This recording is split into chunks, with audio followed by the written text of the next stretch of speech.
बहुत ही ज़्यादा डिलिशियस और अमेजिंग मिडिल ईस्टर्न डेज़र्ट कुनाफा बनाने के लिए सबसे पहले यहाँ पे मैंने लिया है पैन। इसमें हम डालेंगे 1 कप दूध। ये रेगुलर दूध है, आप चाहें तो लो फैट दूध भी यूज़ कर सकते हैं, लेकिन फुल फैट से बहुत अच्छा बनता है। इसमें हम डालेंगे 2 टेबलस्पून भर के कॉर्नफ्लावर, जिसकी वजह से क्रीम गाढ़ी हो जाएगी। और साथ ही मैं यूज़ कर रही हूँ 2 टेबलस्पून भर के ग्रैन्युलेटेड शुगर, और अगर आप चाहें तो पाउडर्ड शुगर भी यूज़ कर सकते हैं, but in that case 3 tablespoon use कीजिएगा। विस्क कर लेंगे पहले, और अब गैस का फ्लेम ऑन कर देंगे और इस क्रीम को गाढ़ा करेंगे। तो इसको लो मीडियम फ्लेम पे ही पकाना है फ्रेंड्स, 3 से 4 मिनट के लिए, या फिर जब तक कि बढ़िया तरीके से गाढ़ी ना हो जाए। तो कॉर्नफ्लोर हमने पहले से मिला दिया था, तो इसमें कोई भी लम्प्स नहीं पड़ेंगे, बस इसको लगातार विस्क करते जाइएगा। धीरे धीरे आप देखते जाएंगे कि ये क्रीम जो है ना थोड़ी गाढ़ी होना स्टार्ट हो गई है। ये देखिए, करीबन 3 मिनट मैंने इसको लगातार विस्क किया लो मीडियम फ्लेम पे। ये देखिए थोड़ी सी झाग बन रही है, क्रीम थोड़ी सी गाढ़ी होना स्टार्ट हो गई है। तो गैस का फ्लेम लो कर देंगे, और इस स्टेज में हम इसमें डाल देंगे 4 to 5 tablespoons of fresh cream, और उसके साथ ही मैं यूज़ कर रही हूँ 2 to 3 tablespoons of cream cheese. आप चाहें तो कोई भी चीज़ यूज़ कर सकते हैं, क्रीम चीज़ यूज़ कर सकते हैं, रिकोटा चीज़ यूज़ कर सकते हैं, या फिर अगर आपको पास फ्रेश पनीर है ना, एकदम फ्रेश पनीर या फिर फ्रेश छेना, तो वो भी आप डाल सकते हैं, इंडियन वर्जन, वो भी चल जाएगा। बेसिकली क्रीम को हमें गाढ़ा करना है। और मोज़रेला चीज़ भी कुछ लोग यहीं पे डालते हैं, लेकिन हम उसको आगे डालने वाले हैं, तो यहाँ पे मैं मोज़रेला चीज़ नहीं यूज़ कर रही हूँ। इसको लगातार विस्क करते जाएंगे और इसको गाढ़ा करेंगे और पकाएंगे 1 और मिनट के लिए, जैसे कि क्रीम गाढ़ी हो जाए। ये देखिए क्रीम अच्छी खासी गाढ़ी हो गई, मैंने 2 मिनट के लिए और पका दिया था। एकदम ऐसे क्रीमी कस्टर्ड जैसा होता है ना, वैसा है। और ओवर कुक इसको फ्रेंड्स नहीं करेंगे, नहीं तो क्या होगा ना, ये बाद में ठंडा होने के बाद ओवर सेट हो जाएगा। बस इस स्टेज पे गैस का फ्लेम ऑफ कर देंगे, और अगर आपको चाहिए तो इसको किसी और बोल में ट्रांसफर करके फ्रिज में रख सकते हैं, या फिर साइड में रख सकते हैं। नेक्स्ट एक पैन में हम बनाएंगे शुगर सिरप। तो यहाँ पे मैंने लिया है 1 कप शक्कर, साथ ही मैं यूज कर रही हूँ 1 कप ही पानी, और इसे मिक्स करके कुक करेंगे, जैसे कि शुगर मेल्ट हो जाए और इसमें अच्छा सा बॉईल आने लगे। जैसे इसमें अच्छा सा बॉईल आ जाएगा, ये देखिए, इसको 2 से 3 मिनट के लिए और पकाएंगे। किस स्टेज तक ये पकाना है मैं आपको दिखाती हूँ। ये देखिए, आप देख सकते हैं हाथ में थोड़ा सा चिपचिपापन आ गया, मतलब इसको 1 या 2 तार के नहीं पकाना है, बस ऐसे चिपचिपा, जैसे हल्की सी गाढ़ी हो जाए शुगर सिरप, हनी जैसे, बस उस स्टेज तक ये पकाना है हमें। तो बस इस स्टेज में हम इसमें डाल देंगे 3 से 4 बूंदे लेमन जूस की, ताकि क्रिस्टलाइज ना हो। और साथ ही मैं इसमें यूज़ कर रही हूँ 1 टीस्पून ऑफ केवड़ा वाटर। आप चाहें तो रोज़ वाटर भी यूज़ कर सकते हैं, या फिर हल्की सी फ्लेवरिंग के लिए ना आप थोड़ी सी इलायची पाउडर भी डाल सकते हैं। इसको मिक्स कर लेंगे और इसको साइड में रख देंगे। ये देखिए, नेक्स्ट मैंने यहाँ पे क्या लिया, यहाँ पे मैंने लिया एकदम बारीक वाली जो भुनी हुई सेवइयाँ मिलती है ना मार्केट में, ये वाली सेवइयाँ मैंने ली है, करीबन 250 से 300 ग्राम, एक बड़ा पैकेट। और इसको अच्छे से क्रश करेंगे। क्रश इतना करेंगे एकदम पूरा अच्छे से इसका ऑलमोस्ट पाउडर जैसे हो जाए, एकदम चूरा चूरा हो जाए। तो ये देखिए, मैंने इसका चूरा अच्छे से कर दिया है। बड़ा सा मिक्सिंग बोल में करेंगे तो आसानी से हो जाएगा, वरना ये इधर उधर उड़ जाती है।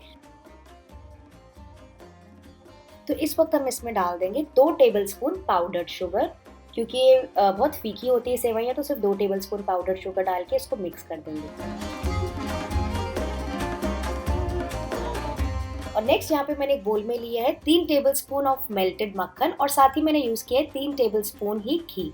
आप चाहे तो सिर्फ घी या सिर्फ मक्खन भी यूज़ कर सकते हैं, लेकिन क्योंकि मेरे पास अनसॉल्टेड मक्खन नहीं था, इसलिए मैंने थोड़ा घी भी डाल दिया है। और इसमें कलरिंग के लिए हम ऐड करेंगे थोड़ा सा पिंच केसर कलर का। वैसे ऑथेंटिक कुनाफा में कलर थोड़ा सा डाला जाता है एक्चुअली, इससे बहुत अच्छा प्रेजेंटेशन होता है। आप चाहें तो इसको स्किप कर सकते हैं, लेकिन इसको मैंने यहाँ पे डाला है। इसको मिक्स करेंगे, अच्छा सा कलर आ जाएगा इसमें। फिर इस बटर को थोड़ा थोड़ा करके ऐड करते जाएंगे सेवइयों में, और इसको मिक्स करते जाएंगे। तो थोड़ा थोड़ा करके ऐड करते जाइए, मिक्स करते जाइए।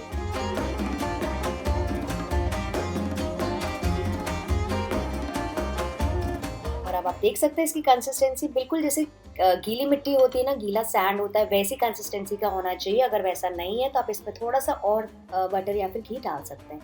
बस इस कंसिस्टेंसी का आ जाएगा, इसको साइड में रख देंगे।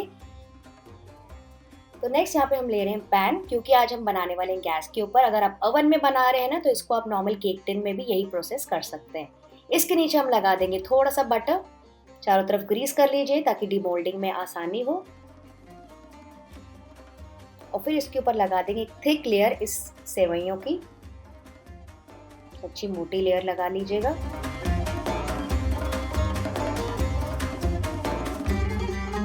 और फिर ये देखिए मैं क्या कर रही हूँ, इसको ना अच्छे से पैट करना है। तो एक ग्लास से या कोई फ्लैट चम्मच से अच्छे से इसको दबा दीजिए, एकदम प्रेस कर लीजिए। इतना प्रेस करना है कि एकदम ये टाइट हो जाए कि जब आप उसको फ्लिप करें ना तो सेवइयाँ बिखरे नहीं। इसको ऐसे अच्छे से मैंने टाइट कर लिया।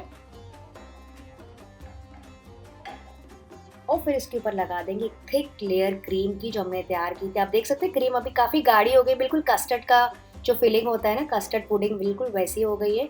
तो एक थिक लेयर लगा लीजिए, लेकिन साइड्स छोड़ दीजिएगा थोड़े से।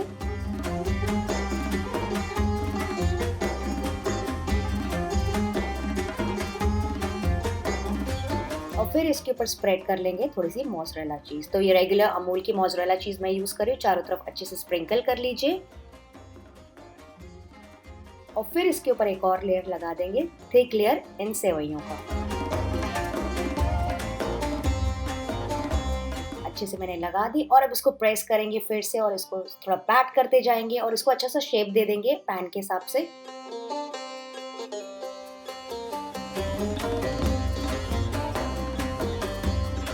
देखिए हमारा परफेक्ट केक जैसा तैयार हो गए। अब इसको हम पकाएंगे। तो पकाने के लिए मैंने इसको गैस के ऊपर रख दिया है। सबसे पहले मीडियम फ्लेम पे फ्रेंड्स पकाएंगे डायरेक्टली 3 मिनट के लिए। सिर्फ 3 मिनट के लिए पकाना है, वरना क्या होगा सेवइयाँ जल जाएगी।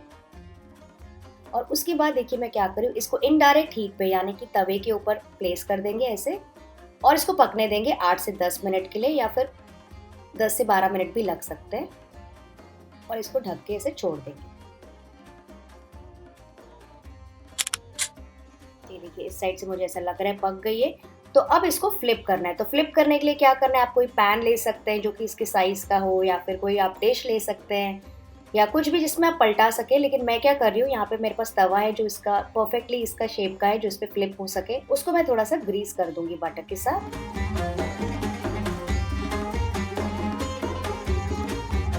और फिर सावधानी से इसको ऐसे इसके ऊपर फ्लिप कर देंगे। एकदम केयरफुली फ्लिप कीजिएगा फ्रेंड्स, वरना बिखर जाएगा पूरा। सुपर, आप देख सकते हैं कितना बढ़िया से केक एकदम सावधानी से और अच्छे से क्लीनली निकल गया। तो इसको फिर से थोड़ा सा आप शेप दे सकते हैं और फिर से इसको इस तवे के नीचे इसके ऊपर ही हम पकाएंगे थोड़ी और देर के लिए, ताकि इस साइड से भी पक जाए करीबन 8 से 10 मिनट के लिए। और फिर गैस का फ्लेम ऑफ कर देंगे। तो सेवइयाँ भी पक गई। और जब ये हल्का गर्म ही रहता है ना फ्रेंड्स, तब इसके ऊपर डालते हैं हल्का गर्म सिरप जो हमने पहले बना के रखा था। देखिए कैसे सोख रहा है सिरप को। तो ये फ्रेंड्स बहुत ही अलग टाइप का डेजर्ट है। मैंने एक बार दुबई में खाया था, तो मैंने सोचा आप सबके लिए रेसिपी ज़रूर से रिक्रिएट करूँगी अपने चैनल में। तो फ्रेंड्स आई होप आपको आज की अलग टाइप की रेसिपी अच्छी लग रही होगी। अगर हाँ तो इस वीडियो को लाइक ज़रूर कर दीजिएगा। और हाँ, अगर आपको ऐसी और टाइप की अलग अलग रेसिपीज़ देखनी है, फॉरेन रेसिपीज़ देखनी है डेजर्ट्स की, तो आप मेरा इंग्लिश चैनल भी चेक कर सकते हैं, जिसका लिंक मैं नीचे डिस्क्रिप्शन बॉक्स में डाल दूँगी। तो बस ये रेडी है। तो इसको नॉर्मली प्लेट अप करने के लिए चारों तरफ से ऐसे पिस्ता डाला जाता है। पिस्ता ऐसे गार्निश कर दीजिए। ऑथेंटिकली भी सब पिस्ता का पाउडर डाला जाता है।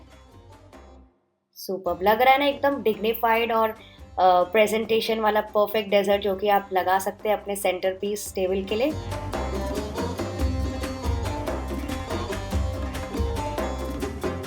मैं आपको कट करके भी दिखाती हूँ।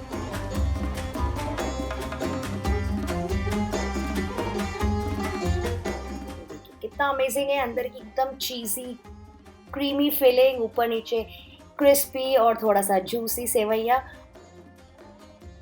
और सर्व करने के समय अगर किसी को चाहिए तो ऊपर से और शुगर सिरप डाल सकते हैं। तो फ्रेंड्स आई होप आपको आज की अलग रेसिपी अच्छी लगी होगी। ट्राई ज़रूर कीजिएगा इस सीज़न में या न्यू ईयर में, और मुझे बताइएगा आपको कैसी लगी। मैं आपसे मिलती हूँ, बाय बाय।